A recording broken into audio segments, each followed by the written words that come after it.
C'était effectivement mon projet professionnel parce que depuis que j'habite dans cette vallée, ça fait presque 25 ans, pour moi, j'avais fait ce constat-là où il n'y avait pas ce travail ensemble. Et je trouvais que c'était vraiment dommage, aussi bien du côté des professionnels de la montagne que des pratiquants et de nos clients. Alors notre super pouvoir, c'est la mutualisation.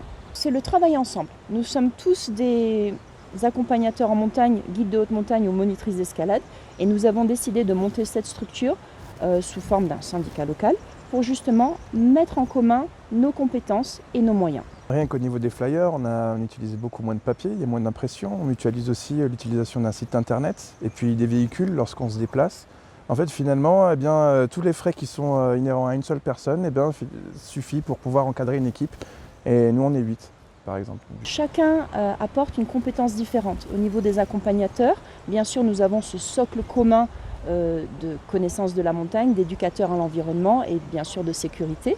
Mais chacun, nous avons des passions différentes. Olivier, ce sera la botanique, Chloé, ce sera la géologie. Et donc vous voyez, on a un panel de randonnées à thème qui vont être multipliés par le nombre de compétences de chacun. La difficulté, c'est surtout le temps et l'énergie. Au départ, on est seul et au fur et à mesure que des individus, des partenaires se greffent, ça prend moins de temps, moins d'énergie et c'est bénéfique pour tout le monde. Ça roule.